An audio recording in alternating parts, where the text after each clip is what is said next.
What would life be without blood? Well, that's a silly question because we wouldn't be here. Nor with any mammals or actually any vertebrates, in fact. It's fundamental to our survival, and so we need to know all about it. You should already know that blood consists of red blood cells, white blood cells, platelets, and plasma.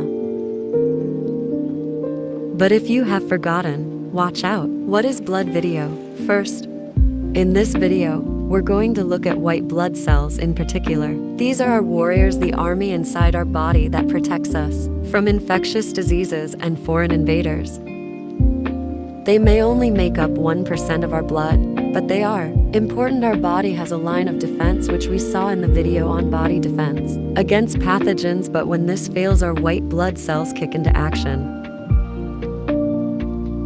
White blood cells are the cells of our immune system. There are two types of white blood cells, phagocytes and lymphocytes. Phagocytes have a multi-loop nucleus within the cytoplasm. They are made on your bone marrow, and they actively seek out to engulf bacteria. They will even squeeze out of the blood through the capillary wars to reach infected tissue. Nothing stops these cells when they are on a charge. They often dilute with bacteria, but they have engulfed and killed in boils and cuts. This is seen as yellow pus. There are different types of phagocytes, with neutrophils being the most common.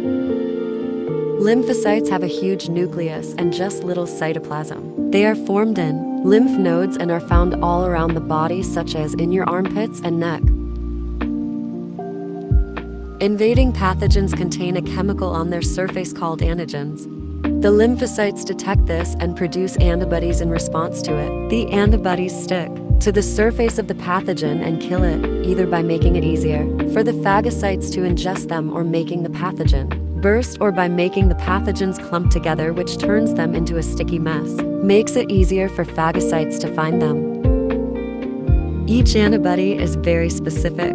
It only attacks one type of bacteria. Other lymphocytes produce antitoxins, which combine with the invader's toxins and make them harmless. Sometimes the body cannot produce antibodies naturally or fast enough, and so we can have vaccinations. To help us out, we will look at vaccinations in another video. They may only be 1% of our blood, but our white blood cells can really pack a punch. You just need to remember that phagocytes engulf pathogens and lymphocytes produces antibodies and antitoxins.